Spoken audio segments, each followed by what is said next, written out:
Bismillahirrahmanirrahim. Ketemu lagi dengan kami masih dalam edisi kiamat. Masih dalam edisi akhir zaman.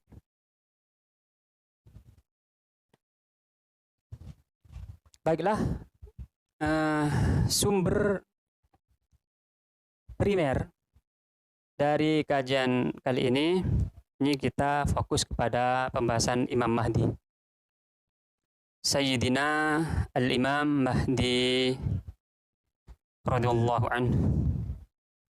Saya akan mengutip pendapat ahli tafsir, ahli agama, seorang Habib, Sayyidina Syekh Al-Habib Sagaf bin Mahdi bin Syekh Abu Bakar bin Salim.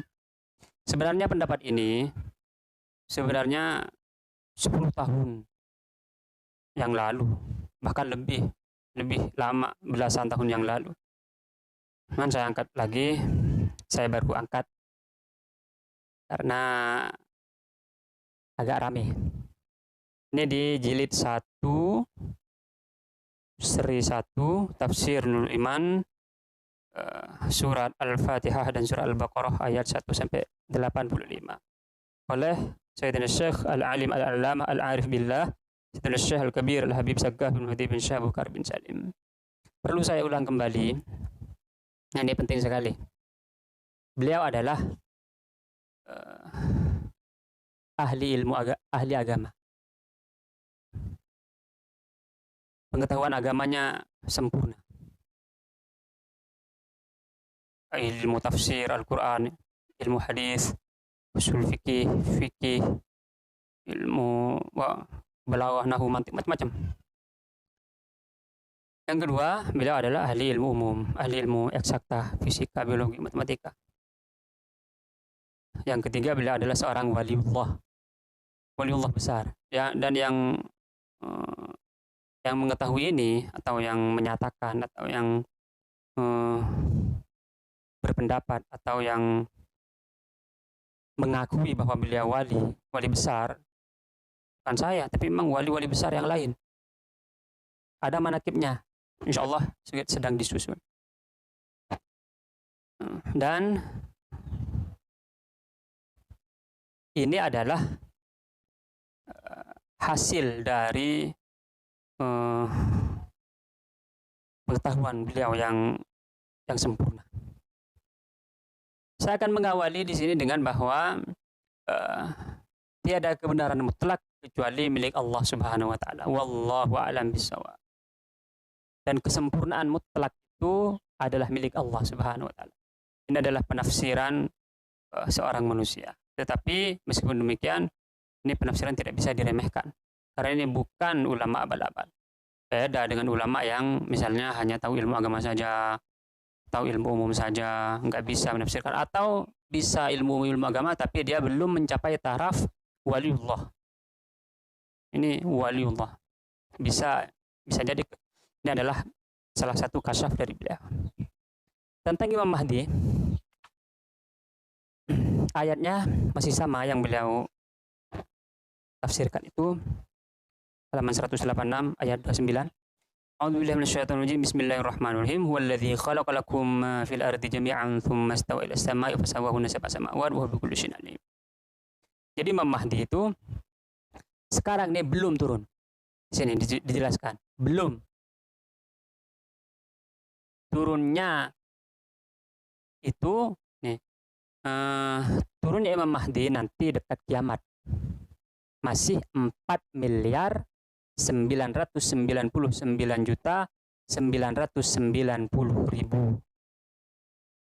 Kurang lebih seperti itu. Ini Imam Mahdi. Jadi sekarang kalau ada kejadian aneh-aneh, terus bilang, oh itu adalah Imam Mahdi karena begini begitu, bohong. Bahkan sangat jelas di sini disebutkan, oh itu adalah Imam Mahdi sayuran. Ngemeng doang. Ngomong gede. Bohong itu. Dan juga Nabi Isa alaihissalam, Sayyidina Nabi Isa alaihissalam, beliau turunnya nanti masih lama. Ada yang bilang Imam Mahdi sekarang umur berapa? 30 tahun sudah begini. Bahkan banyak para tokoh besar itu, dan misalnya tokoh-tokoh ahli agama sekarang besar, yang besar, gak ada yang berani menyatakan bahwa kiamat itu masih sangat lama sekali, nggak ada yang berani. Mereka memang semua mengakui bahwa kiamat itu sangat dekat karena eh, pratanda-pratanda, mukjizat-mukjizat atau eh, prediksi Nabi itu sudah seakan-akan 80% sudah semuanya. Misalnya tentang pembagian yang umur Islam misalnya, bahwa zaman nubuah, zaman mulk, zaman kerajaan, zaman Jababir. Sekarang sudah masuk zaman Jababir, itu kan penafsiran. Sekarang masih ada negeri-negeri negara yang memakai sistem kerajaan. Artinya penafsiran itu sudah terbantahkan dari situ. Misalnya negara Malaysia, bagi sistem kerajaan. Lihat masih banyak lagi yang kerajaan. Kalau Jababir ada di mana? Indonesia masih aman, kita bisa sholat, zakat, puasa, semuanya bisa. Itu masih kalau kita mengikuti penafsiran ulama. Tapi bagi saya mengikuti Sayyidina Syekh Al-Habib agar Sayyidina Syekh Al-Jaim bahwa Imam Mahdi sekarang belum turun dan masih lama, sekitar 4 miliar tahun yang akan datang. Begitu juga dengan Nabi Isa alaihissalam, Sayyidina Nabi Isa alaihissalam. Beliau masih akan turun kira-kira sekitar 4 miliar tahun lagi. Konsekuensi lainnya adalah bahwa setiap peristiwa yang akan datang ini dekat-dekat nih, misalnya ada meteor, peristiwa tsunami misalnya, atau peristiwa apa, huru hara macam-macam, atau yang baru nih Taliban misalnya, dia adalah Laskar Imam Mahdi, berarti langsung bisa ditolak mentah-mentah itu adalah kebohongan belaka. Dan bisa jadi itu diatur untuk misalnya membuat kerusuhan misalnya. Jadi peristiwa-peristiwa yang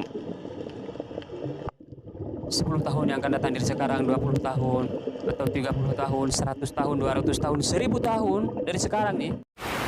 Peristiwa-peristiwa apa, peristiwa ekonomi, politik yang dikait-kaitkan dengan Imam Mahdi dan Nabi Isa dan Dajjal. Dajjal juga nih. Dan Dajjal itu semuanya adalah kebohongan belaka karena kiamat menurut tafsir ilmu Al-Quran yang disampaikan oleh Al-Alim Sayyidina Syekh Al-Alim Al-Arif Billah Sayyidina Syekh Al-Kabir Al-Habib Saggaf bin Mahdi bin Syekh Abu Bakar bin Sadiq ini kiamat masih lama sekitar 4 miliar. Jadi patokannya di situ. Setiap peristiwa konflik segala macam yang pakai cocok lagi, semuanya itu tidak lain adalah hanya sebatas prediksi yang dasarnya hanya separuh-separuh. Bisa jadi agamanya kurang, bisa jadi ilmu pengetahuannya, ilmu umumnya kurang, atau bisa jadi dia ilmu agama umum bagus tapi belum masih sampai level waliullah. Lalu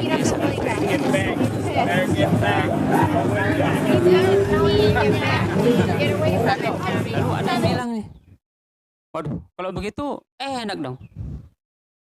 Masalah itu kita sebenarnya kan ada yang ditakut-takutin, waduh, karena kita udah mau kiamat, kita harus takut, misalnya takut kepada kiamat.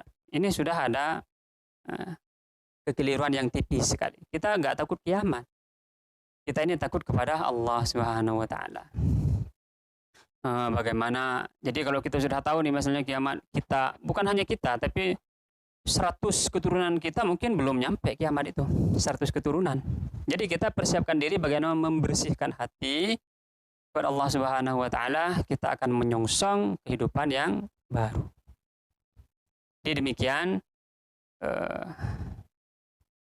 mengenai tafsir, mengenai persoalan tentang Imam Mahdi, Nabi Isa dan Dajjal.